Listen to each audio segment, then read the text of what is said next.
சகோதரர்களே, மிக மிக ஆபத்தான பயங்கரமான விளைவுகளை உண்டாக்கக்கூடிய பாவம். சரி, உலகத்துல இது வந்துட்டா, இந்த நோய் வந்துட்டா அடுத்தது மௌத். மௌத்துக்கு பின்னாலேயும் ஏதாவது லாபம் இருக்கிறதான்னு பார்த்தா, கண்ணியமானவர்களே, கியாமத்துடைய வாழ்க்கை, ஆகிரத்துடைய வாழ்க்கை மிக அல்லோல கல்லோலமாக மாறிடும். ஸல்லல்லாஹு அலைஹி வஸல்லம் சொன்னாங்க, மரர்து லைலத உஸ்ரிய பி, நான் இரா பயணம் போன நேரத்தில் ஒரு கூட்டத்தாரை பார்த்தேன்.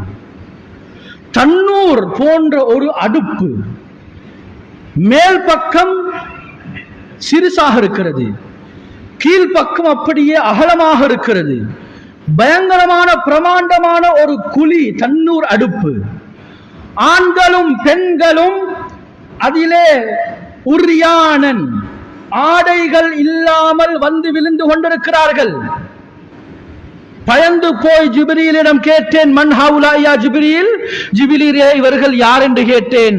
சொன்னார்கள், ஹவுலா இஸ்ஸுனாத் வஸ்ஸவானி, இந்த உம்மத்துல விபச்சாரத்தில் ஈடுபட்ட ஆண்களும் பெண்களும், இவர்களுக்குண்டான தண்டனை தான் இது என்று சொன்னார்கள். கண்ணியமானவர்களே, சொன்னார்கள் ஸல்லல்லாஹு அலைஹி வஸல்லம், அவர்கள் அதிலே விழுந்து அந்த நெருப்பு கங்குகளிலே பொசுங்கிக் கொண்டிருப்பதை நான் பார்த்தேன் என்ற கருத்தை கூட ஸல்லல்லாஹு அலைஹி வஸல்லம் அவர்கள் தெளிவுபடுத்தி இருக்கிறார்கள். என்றால் கண்ணியமான சகோதரர்களே, இந்த பாவத்தை நாம் நினைக்கவும் கூடாது. முதலாவது வகையும் தான், இரண்டாவது வகையும் தான். ஒரு பொழுதும் சகோதரர்களே நாம் நினைக்கவும் கூடாது, நெருங்கவும் கூடாது. ஏன்?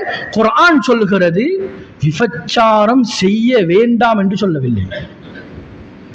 லா தக்ரபு ஸினா, விபச்சாரத்துக்கு நீங்கள் நெருங்கவும் வேண்டாம். அதனால தான் சமகால சில அறிஞர்கள் சொல்வார்கள், இந்த இரண்டாவது பகுதி நான் சொன்னேன், இந்த இரண்டாவது பகுதிய அஸ்பாபு தியாசா என்று சொல்வார்கள்.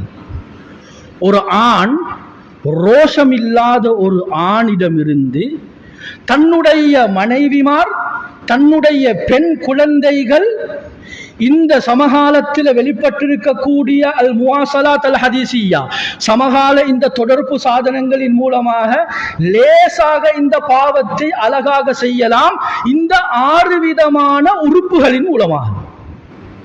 கண்ணியமான சகோதரர்களே, நாம்